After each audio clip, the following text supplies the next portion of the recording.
جب کوئی شخص فوت ہونے لگے تو اس کے پاس جو لوگ موجود ہیں ان کو کلمے کی تلقین کرنے کا حکم ہے، اور ان کو یہ بھی حکم ہے کہ وہ اس کی اچھی چیزیں اس کو بتائیں۔ جب کوئی بندہ بوڑھا ہو جائے نا اور وہ بس اب جانے والا ہے اس دنیا سے، تو اس کی زندگی کی برائیاں اس کو یاد نہ دلائیں، اس نے جو اچھے کام زندگی میں کیے اس کو یاد دلائیں، تاکہ اس کے ذہن کی سکرین پر وہ چیزیں آنا شروع ہو جائیں، وہ اللہ سے حسن ظن اور امید کو مضبوط کرنے لگے کہ شکر ہے میرے اللہ نے مجھ سے یہ کام بھی لیا، میں نے مسجد بنائی، میں نے دارالعلوم بنایا، میں نے یتاما و مساکین کی مدد کی، میں نے غرباء کے سر پہ ہاتھ رکھا، میں نے رشتہ داریوں کو نبھایا، میں نے یہ کیا وہ کیا۔ اس کے اچھائی والے کام اس کے سامنے رکھے جائیں تاکہ اللہ سے اس کو امید حسن ظن غالب ہو جائے، کیونکہ اب وہ گناہ تو کر ہی نہیں سکتا، تو اب اس کی امید غالب کی جائے، ایسی باتیں سنائی جائیں۔ میرے حضور نے فرمایا جس شخص کے مرنے کے بعد اس کو 4 گواہ مل گئے اچھائی کے، لوگوں نے کہا یہ بڑا اچھا آدمی تھا، صرف 4 گواہ مل گئے، تو فرمایا کہ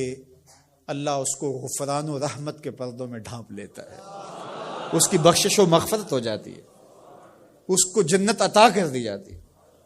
حضرت عمر تھے، عرض کی یا رسول اللہ صلی اللہ علیہ وسلم، میرے ماں باپ آپ پہ قربان ہو، اگر کسی کے پاس 4 گواہ نہ ہوں، 3 گواہ ہوں، تو میرے حضور نے فرمایا وہ بھی جنتی۔ حضرت عمر بولے حضور اگر کسی کے پاس 3 بھی نہ ہوئے، 2 ہوئے، میرے حضور نے فرمایا وہ بھی بخشا گیا۔ حضرت عمر کہتے ہیں ایک کے بارے میں نے پوچھا نہیں، حضور نے بتایا نہیں، اگر پوچھ لیتے تو شاید حضور بتا دیتے کہ ایک والے کا بھی کام بن گیا۔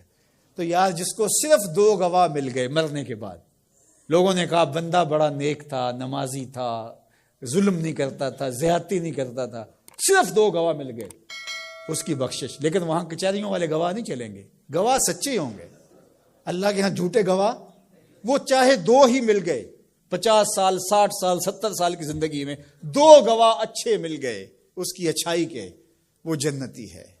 اللہ اکبر۔ اور کئی ایسے لوگ ہوتے ہیں جن بیچاروں کو گواہ ہی نہیں ملتا، جو کسی وجہ سے گواہی دے بھی رہے ہوتے ہیں، وہ بھی کہتے ہیں چلو ساڈے نال تے چنگا ہی سی۔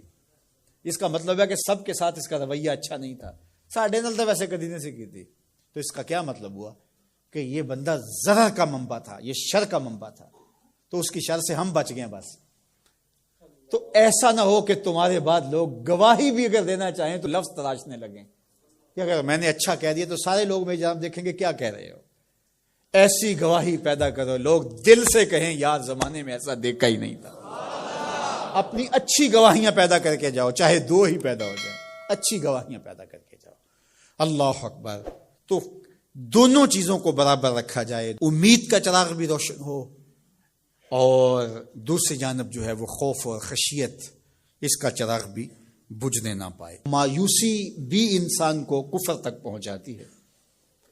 جب کسی کو پتا ہو کہ اب رخصت ہی نہیں ہے، معافی نہیں ہے، تو وہ جس نے 99 قتل کیے تھے، جب اسے پتا چلا کہ جہنم میں جاؤں گا ہی، تو اس نے کہا پھر 99 کیا 100 کیا؟